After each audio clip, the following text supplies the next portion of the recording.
സമയം ഏകദേശം 2:30 ആയപ്പോഴത്തേക്കും നമ്മൾ കർണാടകയിലെ അവസാനത്തെ ടോൾ പ്ലാസ കഴിഞ്ഞ് മഡ്ഗോവയിലോട്ട് പോയിക്കൊണ്ടിരിക്കുകയാണ്.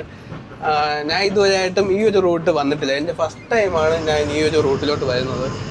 നമ്മൾ ഇതുവരെ വന്നിട്ടുള്ളത് മൊത്തം മറ്റേ മുംബൈ റൂട്ടാണ്. മുംബൈ റൂട്ട് എന്ന് പറയുമ്പോൾ അങ്കോളയിൽ നിന്ന് വലത്തോട്ട് എല്ലാപൂര്, ഹുബ്ലി, പിന്നെ ധാരവാഡ്, ബെൽഗാം അങ്ങനത്തെ റൂട്ടാണ്. അപ്പോൾ ഫസ്റ്റ് ടൈമാണ് ഞാൻ മഡ്ഗോവ വഴി നമ്മുടെ വണ്ടിയിൽ പോയി ഒരു യാത്ര ചെയ്ത് വീഡിയോ എടുക്കുന്നത്. ഇനി അങ്ങോട്ട് ഏതൊക്കെയാണ് റൂട്ടുകൾ, പേരുകൾ, സ്ഥലത്തിൻ്റെ? കാർവാറ്, ഗോവ ബോർഡർ. അപ്പോൾ നമ്മൾ ഫുഡ് കഴിക്കാനായിട്ട് ഉച്ചയ്ക്ക് ചെറിയൊരു ഹോട്ടലിൽ നിർത്തിയിട്ടുണ്ട്. ഇവിടെ കർണാടക ഗോവ പോണ ബോർഡറിൻ്റെ അടുത്തായിട്ടാണ് ഈ ചെറിയ കട. അപ്പോൾ ഇവിടുത്തെ ഒരു ഭക്ഷണ ശൈലി എന്ന് പറയുന്നത് വ്യത്യസ്തമാണല്ലേ. നമ്മളെ കേരള ഫുഡ് വെച്ച് നോക്കണമെങ്കിൽ വളരെ വ്യത്യസ്തമാണ്.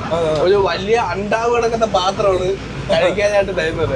അതില് ചോറും മീൻകറിയും നമുക്കുണ്ടായിരുന്നത്, ചോറും മീൻകറിയും, പിന്നെ അച്ചാറ്, ചെമ്മീൻ ചമ്മന്തി, പിന്നെ 2 സവാള പീസ്, പിന്നെ നമ്മുടെ സ്പെഷ്യൽ ആയിട്ടുള്ളത് അയില വറുത്തത്.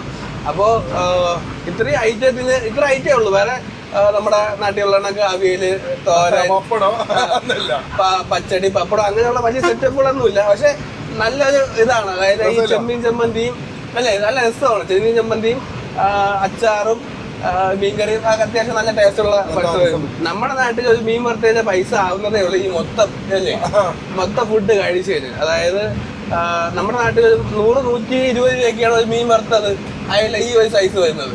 നമുക്കൊരു 110 രൂപ ഈ ഒരു ഊണിന് മൊത്തത്തിൽ മീൻ വറുത്തത് ഉൾപ്പെടെ ആയതുകൊണ്ട്. അപ്പം ഇനി നമ്മുടെ പരിപാടി നേരെ വണ്ടി എടുത്ത് നേരെ ഗോവ പിടിക്കുകയാണ് അല്ലേ. ഒരുപാട് ദൂരം ഉണ്ടോ? ഇനി ചെറിയൊരു ദൂരമേ ഉള്ളൂ.